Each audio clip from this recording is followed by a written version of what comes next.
नमस्कार, आप देख रहे हैं स्पॉटलाइट। मैं हूं आपके साथ प्रशांत पांडे।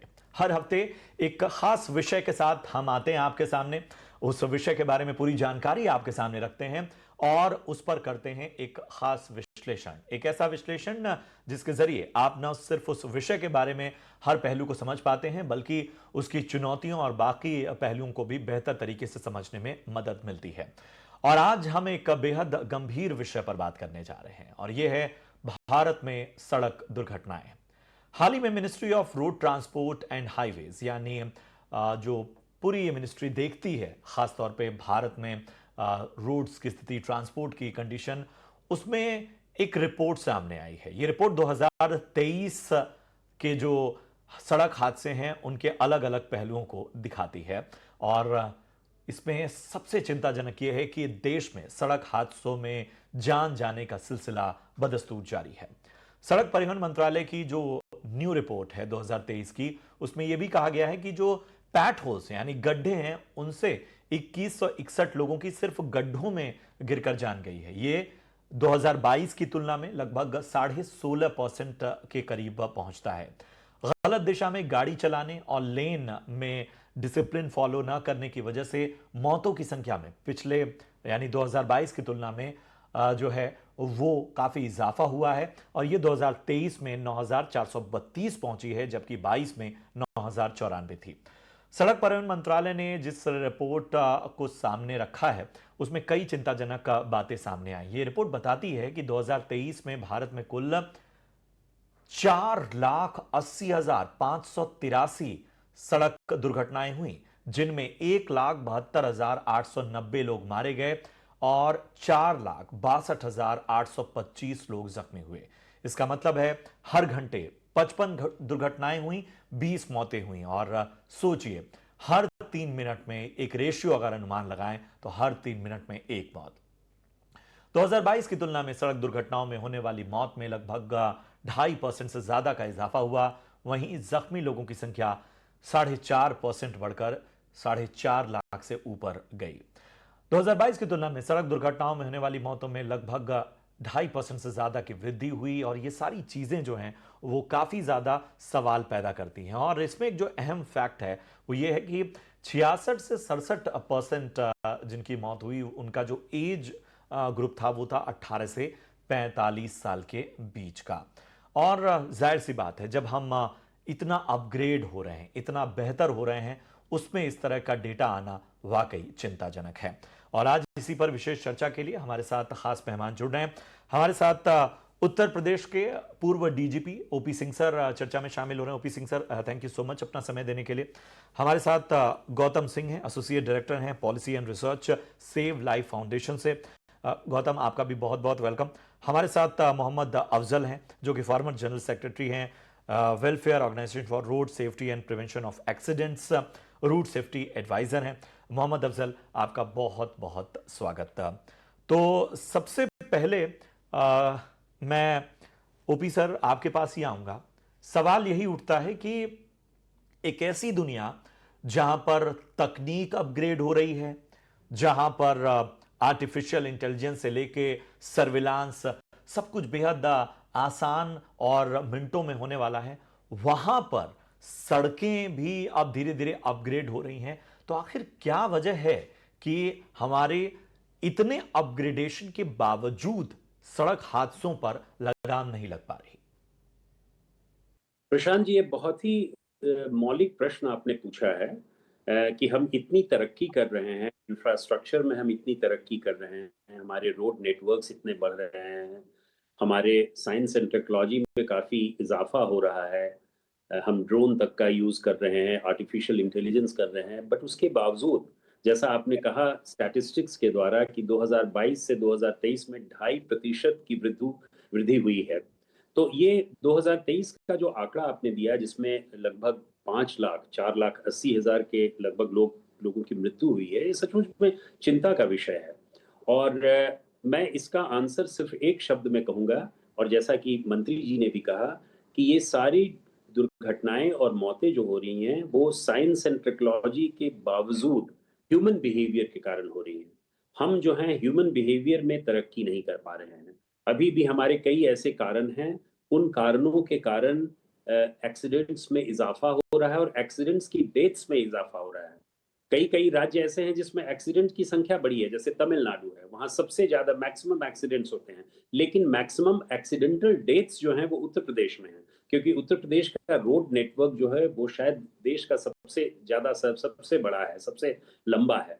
तो ये बात सही है कि कई फैक्टर्स हैं कि एक्सीडेंट्स के और एक्सीडेंटल डेथ्स के, और उनमें इतनी तरक्की के बावजूद भी हम ह्यूमन बिहेवियर को बहुत अच्छी तरह अडेप्ट नहीं कर पाए हैं। हमारा स्पीडिंग है, डिस्ट्रैक्टेड ड्राइविंग है, अल्कोहल एंड ड्रग्स का यूज है, रेकलेस ड्राइविंग हो रही है।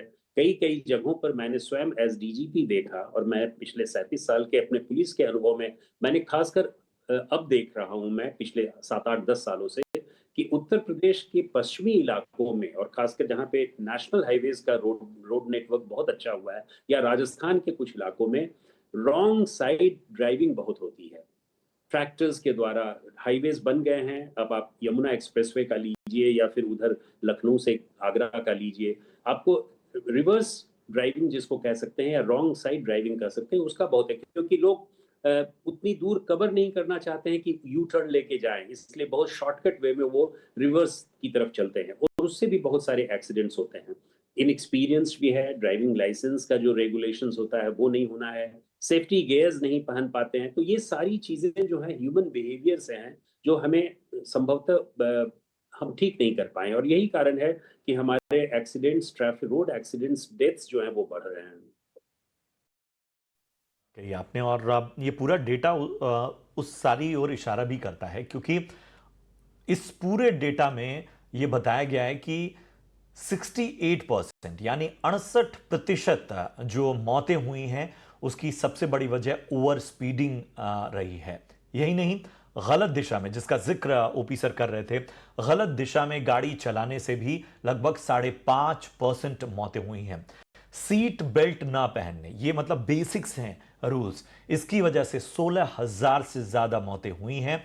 और जाहिर सी बात है, ये सब इशारा कर रहे हैं कि हम कहीं ना कहीं एक तरह से लापरवाह हैं। हम तमाम जागरूकता के बावजूद कई स्थितियों को देखते नहीं हैं। गौतम, हमें बताइए आपकी क्या राय है? मतलब आप क्या मानते हैं कि ह्यूमन बिहेवियर ही एक फैक्टर है, या आपको लगता है कि मतलब जिस तरह का रिस्पांस होना चाहिए इन एक्सीडेंट्स के बाद, या हमारी सड़कों की जो हालत है वो भी बहुत हद तक जिम्मेदार है? प्रशांत जी, बहुत ही दुर्भाग्य की बात है कि जैसे कुछ दिनों पहले हमारे देश में एक विमान दुर्घटनाग्रस्त हुआ। पूरे देश को उस घटना ने हिला कर रख दिया। हम सब कई दिनों तक रात को ढंग से सो नहीं पाए। हम चिंता में रहते थे कि ये इतना बड़ा हादसा कैसे हो गया। लेकिन जो आंकड़े आपने बताए और जो हमारी रिपोर्ट जिसको आज हम डिस्कस कर रहे हैं, 450 लोग औसतन हर दिन अपनी जान गंवा रहे हैं। तो करीबन 2 ऐसे प्लेन क्रैश हमारे देश में रोजाना 365 दिन हो रहे हैं प्रशांत जी। और आज स्थिति यह है कि हम सड़क पे निकलते हैं तो सड़क दुर्घटना को हमने एक ऑक्यूपेशनल हैजार्ड जिसको हम बोलते हैं कि सड़क को यूज करेंगे तो ऐसा तो हमारे साथ हो ही सकता है। हमने इसको एक पार्ट ऑफ लाइफ, एक अपनी रूटीन का हिस्सा बना लिया है कि ये सड़क पे चलने का एक रिस्क हम लेते हैं। हम आम जिंदगी में इस पे कोई सवाल नहीं उठा रहे हैं, ना अपने आप से कोई सवाल कर रहे हैं, ना जिन लोगों को हमारे सड़कों को सुरक्षित बनाने की जिम्मेदारी दी गई है उनसे हम कोई सवाल कर रहे हैं। ह्यूमन बिहेवियर बिल्कुल एक फैक्टर है, लेकिन वर्ल्ड ओवर प्रशांत जी, जिन भी देशों ने सड़क दुर्घटनाओं पर काम किया और उसको कम करने में सक्सेसफुल हुए, जिन्होंने इन आंकड़ों को सक्सेसफुली नियर जीरो किया, उन्होंने ये पाया कि हम ह्यूमन बिहेवियर को एक तरफ जरूर उस पर काम करें, हमारी सोसाइटी कैसे डेवलप होती है, हमारी सोसाइटी की most problems end of the day अगर हम देखें तो वो एक सिटीजन के, एक मनुष्य का जो इनहेरेंट नेचर है उसके चेंज होने से ठीक हो सकती है। लेकिन तब तक हम क्या करेंगे जब तक हमारा देश उस लेवल पे विकसित नहीं होता, हमारे एथिक्स उस लेवल पे नहीं पहुंचते, तब तक हमें ऐसा इंफ्रास्ट्रक्चर और एक ऐसा सिस्टम बनाने की जरूरत है जो इन गलतियों का इस बिहेवियर की मिस्टेक्स का जवाब मौत से ना दे, मतलब कि हमें अपनी जान ना गंवानी पड़े भले ही हम सड़क पे चलते हुए कोई गलती कर दे। तो इस अप्रोच को लेकर सेव लाइफ फाउंडेशन पिछले 18 सालों से देश में काम कर रही है। प्रमुख हाईवेज डीजीपी सर ने मेंशन किया यमुना एक्सप्रेसवे, तो आप पहले देखेंगे कि यमुना एक्सप्रेसवे पे कुछ साल पहले ऐसे क्रैशेस होते थे प्रशांत जी, जहां तेज रफ्तार के कारण हल्का सा भी टर्न लेते थे और गाड़ी कूद कर दूसरे कैरेज वे पे जो ऑपोजिट डायरेक्शन से ट्रैफिक आ रहा था वहां चली जाती थी। हमने ये पाया कि एक सिंपल इंफ्रास्ट्रक्चर इंटरवेंशन करने की जरूरत है। दोनों तरफ जो मीडियन हमारा डिवाइडर था, दोनों तरफ उनके एक इंस्ट्रूमेंट होता है क्रैश बैरियर। तो अगर हमारी रोड कंस्ट्रक्शन एजेंसी वहां पे क्रैश बैरियर लगा दे तो गाड़ियां चाहे कितनी भी रफ्तार में होंगी वो दूसरी तरफ नहीं जाएंगी, और जो फ्रंट एंड कोलिजन्स वहां हो रहे थे ऑपोजिट साइड के ट्रैफिक के साथ वो मिनिमाइज हो जाएंगे। तो 300 किलोमीटर औसत करीबन हाईवे पे दोनों तरफ ये क्रैश बैरियर लगे, और प्रशांत जी आज उस कारण से उस हाईवे पे मौतें नियरली जीरो हो गई हैं, कोई मौत उस कारण से नहीं हो रही। चलिए, तो बहुत अहम बात ऐसे आपने ही कही, हमें बहुत अहम बात हमारे आपने कही। मैं बाकी भी एक्सपर्ट्स के पास जाऊंगा और समझने की कोशिश करूंगा कि ठीक है, हम हम हम अपग्रेड हो रहे हैं, हमारी सड़कें उस तरह की रफ्तार देने के लिए काफी हैं, हमारे हाईवेज और बाकी सभी चीजें उस स्तर पर कहीं ना कहीं अपग्रेड हो रहे हैं, लेकिन क्या हम बेसिक्स का पालन कर रहे हैं? अफजल सर, अगर ओवर स्पीडिंग से, रॉन्ग साइड ड्राइविंग से, हेलमेट और सीट बेल्ट से आज के दौर में भी अगर इससे मौतें हो रही हैं तो बड़ा दुर्भाग्यजनक है। मतलब हम अपने आप को किस हिसाब से जागरूक या पढ़ा लिखा कह सकते हैं? मतलब ये क्या क्या किसी तरह का रफ्तार के साथ कोई नशा है, क्या है, इसे कैसे समझा जाए? ये मेरा हमेशा से मानना रहा है कि जब पॉलिसी बनाई जाती है तो हम हमेशा इंसिस्ट करते हैं कि जितने भी स्टेक होल्डर्स हैं उनको उस पॉलिसी बनाने में उनको शामिल किया जाए। जो अपना मैंने देखा है, स्टेट लेवल पे भी देखा है और सिटी लेवल पे भी मैंने देखा है, क्योंकि I been representing in the MCG and apex committee. तो कहने का मतलब क्या है कि हर जो स्टेक होल्डर है उनका शामिल होना, उनका व्यूज सामने रखना और फिर पॉलिसी को आगे बढ़ाना, ये एक बहुत इंपॉर्टेंट फैक्टर है। सेकेंड चीज मेरा मानना है कि by default we humans are corrupt. हम करप्शन की जब बात करते हैं तो I am not talking about monetary side, but अगर आप देखेंगे, सिंगापुर में देखेंगे, आप दुबई में देखेंगे, आप दूसरे कई सारे कंट्रीज में देखेंगे, वहां पे आपको सड़क पे एक पुलिसमैन नजर नहीं आएगा, मगर वहां का लॉ इतना स्ट्रिंजेंट है और फाइन्स जो है, लोगों को ये मालूम है कि अगर हम कोई भी गलती करेंगे तो हैवी फाइन लगेगा। तो क्या होता है कि जैसा दुबई में आप देखेंगे कि हर आधे किलोमीटर पे स्पीड गन्स हैं, कैमरास हैं, तो लोगों को वो एक फियर फैक्टर है। मैं ये समझता हूँ कि फाइन से ज्यादा अगर कम्युनिटी सर्विस अगर हम उनको पनिशमेंट के तौर पे दें तो that will have a better impact and the accidents can be curb. अभी आप देखेंगे समृद्धि हाईवे को अगर आप देखेंगे, महामार्ग के जो हाईवे को देखेंगे, जब वो इनिशियली स्टार्ट हुआ था तो there were 3 accidents reported every single day. तो उसमें कैसा है कि अगर आप कंप्यूटर के सामने कंटिन्यूसली बैठते हैं तो उसमें क्या हो जाता है कि आपको ये स्वाभाविक है कि आपको नींद आएगी। तो एक तो रास्ता बहुत स्ट्रेट है और वहां पे स्पीड लिमिट भी मतलब मैंने काफी है, और आज जो नई गाड़ियां आ रही है उसमें क्रूज भी है। तो क्या हो जाता है कि उस पर्टिकुलर महामार्ग अपना जो है उसमें ना कोई अपना डिस्ट्रैक्शन है, ना कोई मतलब मैंने रेस्ट रूम है, किसी किस्म की कोई सुविधा नहीं है, तो वहां पे बहुत सारे एक्सीडेंट्स हो रहे हैं। सेकेंड चीज, अभी पिछले महीने मैं एमपी के नरसिंहगढ़ एरिया में मैं वहां पे स्टेट हाईवे को सर्वे करने गया था। तो वहां पे मैंने पाया कि स्टेट हाईवे में एक तो लाइट्स तो होती नहीं है, मगर बीच सड़क में केटल्स वहां पे बेशुमार, मतलब यानी वहां पे डेरा दे के बैठे हुए हैं। तो उसमें क्या हो जाता है कि जब रास्ता बहुत अच्छा था वो, और अगर रास्ता अच्छा है तो लोग क्या स्पीड करने के लिए उत्साहित होते हैं। और वहां पे अगर बीच रास्ते में कैटल अगर हो, तो मतलब बैठे हो, तो एक्सीडेंट होने का 99.9% चांसेस है। तो चर्चा बहुत इंपॉर्टेंट है और ये चर्चा आगे भी जारी रहेगी, लेकिन यहां रुकेंगे एक छोटे से ब्रेक के लिए।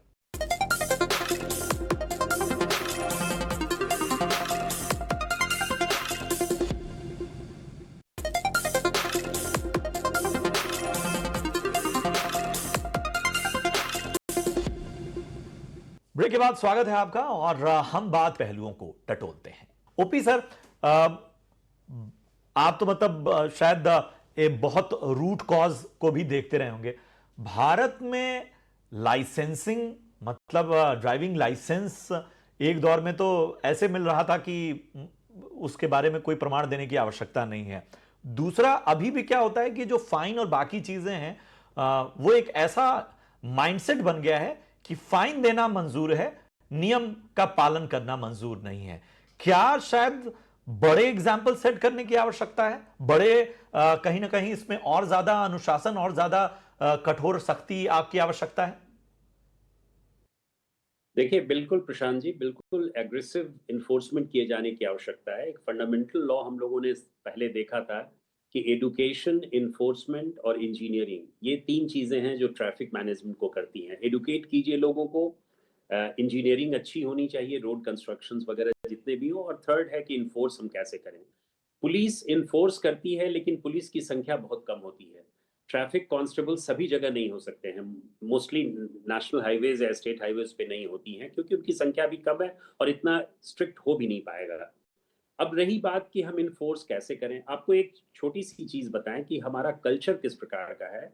किसी भी बड़े परिवार का या किसी भी प्रभावशाली परिवार के बच्चे या उनके परिवार के सदस्य जो हैं वो शॉपिंग करेंगे, 25,000, 30,000, 50,000 रुपए की शॉपिंग करेंगे। लेकिन अगर ट्रैफिक वायलेशन होगा और जिसमें अगर ट्रैफिक इंस्पेक्टर या ट्रैफिक कांस्टेबल अगर उनसे 1,000 रुपए का भी फाइन करता है, 500 रुपए के भी फाइन करते हैं, तो वो तुरंत फोन निकालकर अपने आका को फोन करने लगते हैं। ये हमारा कल्चर है। हम स्पेंडिंग करते हैं अपने ऊपर और सभी चीज, लेकिन जहां ये फाइन की बात आती है, जैसा आपने कहा कि अगर हम बहुत ही स्ट्रिक्ट तरीके से फाइन लेने की कोशिश करते हैं, तो वो तुरंत अपने कनेक्शंस को देते हैं। तुमने जाना नहीं कि मैं कौन हूं, मैं किसका रिलेशन हूं, और मेरे चाचा ये हैं, मेरे बाबा वो हैं। तो ये जो प्रवृत्ति हमारी है, जो ह्यूमन बिहेवियर की हमारी जो प्रवृत्ति है, जो हमारा कल्चर है, वो कल्चर प्रोबेबली कहीं ना कहीं आड़े हाथों आ रहा है। और यही कारण है, मैं समझता हूँ कि ह्यूमन बिहेवियर ही केवल एक फैक्टर नहीं है। ह्यूमन बिहेवियर के अलावा आपका इन्वायरमेंटल फैक्टर भी है, हमारा व्हीकल रिलेटेड फैक्टर भी है। अभी आपने एक बहुत ही एक न्यूज़ देखा होगा कि एक व्यक्ति जो कोमा में था, वो पॉटहोल्स, सड़क की स्थिति इतनी खराब थी कि वो मृत्यु से जीवन पा लिया। ये हम लोगों ने अभी हाल ही में पढ़ा था कि वो इतना बड़ा झटका उसको लगा कि कोमा से वो सीधे ही रिगेन्ड हिज लाइफ। सो ये हमारे यहाँ की स्थिति है कि अब ये पता नहीं सही न्यूज़ था या मैंने न्यूज़पेपर में पढ़ा, तो हमारे यहाँ कल्चर जो है वो बदलने की ज़रूरत है। और कल्चर के लिए ज़रूरत है कि हम अवेयरनेस क्रिएट करें, एडुकेट करें, मैसिव इन्फोर्समेंट की प्रक्रिया लाएं, इंजीनियरिंग और हम और अपना और देखें। कानून को भी पूरी छूट मिलनी चाहिए कि वो जिस तरह से इन तमाम नियमों को, मतलब नियम कागजों पे हैं, बाकी चीजें हैं। अब जैसा सर बता रहे हैं कि इन्फ्लुएंस का इस्तेमाल बहुत होता है, और वो बहुत बड़े बड़े केसेस में हमारे पास शायद उदाहरण देते देते हम थक जाएंगे, कमी नहीं है। गौतम, ऐसे में सवाल यह उठता है कि क्या वाकई सख्ती से, क्या वाकई चाहे वो किसी नियम को लागू करने की सख्ती हो या फिर सवाल पूछने की सख्ती, यही एक तौर तरीका है, या शायद टेक्नोलॉजी में और ज्यादा उदाहरण देखने होंगे और ज्यादा रिकमेंडेशंस की ओर जाना होगा? प्रशांत जी, इसमें कई सारी पहलू हैं। सख्ती जरूरी है, और जो चीजें हमारे कानून में ऑलरेडी आ चुकी हैं उनको ग्राउंड ग्राउंड पे ले जाना जरूरी है। सबसे पहले मैं आपकी बात से शुरू करूंगा। आपने ड्राइवर लाइसेंसिंग की बहुत प्रमुख एक प्रॉब्लम सबके सामने रखी। आप हैरान होंगे कि आज भी उतना ही आसान है ड्राइवर लाइसेंस को पाना, बल्कि हमारे देश की मोस्ट प्रोडक्टिव एज ग्रुप, पूरे विश्व में ऐसा कोई देश नहीं होगा जहां 18 से 45 साल के इतनी बड़ी मात्रा में लोग एकदम साफ हो जाते हैं हर साल, और देश की इकोनॉमी पे करीबन 3 से 4% का जीडीपी में डिफेक्ट आ रहा है, तब भी हमारे कॉमन माइंडसेट्स में इस पे कोई प्रभाव नहीं पड़ रहा। तो लाइसेंसिंग को लेकर बहुत ज्यादा काम होना है। लाइसेंसिंग से पहले प्रशांत जी, पूरी ड्राइवर ट्रेनिंग का एक एस्पेक्ट है जो अभी कंप्लीटली इग्नोर्ड है। आज हमें जो प्रमाण लाइसेंसिंग ऑफिसर के सामने पेश करना है कि हम ड्राइव कर सकते हैं, वो एक कुछ मिनटों का टेस्ट है और उसी में हमें लाइसेंस मिल जाता है। तो अगर हम अपनी पासपोर्ट सेवा को इतना आधुनिक बना सकते हैं, जहां कॉरपोरेट्स के साथ मिलकर हम पासपोर्ट इतनी अच्छी स्क्रूटनी के बाद दे रहे हैं, तो क्या हम अपने लाइसेंस के लिए ऐसे सेवा केंद्र नहीं बना सकते? दूसरी बात प्रशांत जी, जो हम रोड्स की बात कर रहे थे, हमारी रोड्स विकसित हुई, स्पीड्स बढ़ गई, लेकिन जो सेफ्टी इंफ्रास्ट्रक्चर, जो मैं क्रैश बैरियर का एक एग्जांपल आपको दे रहा था, ऐसा सेफ्टी इंफ्रास्ट्रक्चर अभी उस बराबर तरीके से विकसित नहीं हो पाया है। ये हमारी सभी रोड एजेंसीज, हमारे सारी हाईवे एजेंसीज को ध्यान देने की जरूरत है। और तीसरी बात, हम सिंगापुर का एग्जांपल डिस्कस कर रहे थे, हम मिडल ईस्ट का एग्जांपल डिस्कस कर रहे थे। हमारे देश में लेस देन 0.5% रोड्स पे आज इलेक्ट्रॉनिक मॉनिटरिंग है। तो ऐसे में हम कैसे बिहेवियर चेंज कर पाएंगे? वही आदमी जो कश्मीरी गेट मेट्रो स्टेशन पर सारी साफ सफाई रखता है, वो क्यों कश्मीरी गेट बस स्टेशन पर जाकर थूकना शुरू कर देता है, या रेलवे स्टेशन पर जाकर थूकना शुरू कर देता है? तो कहीं ना कहीं हमारे देश में भी, हमारे लोगों को भी उस एक सिस्टम की जरूरत है प्रशांत जी, जहां पर इस एनफोर्समेंट को हमारी आम जिंदगी का हिस्सा बनाया जाए।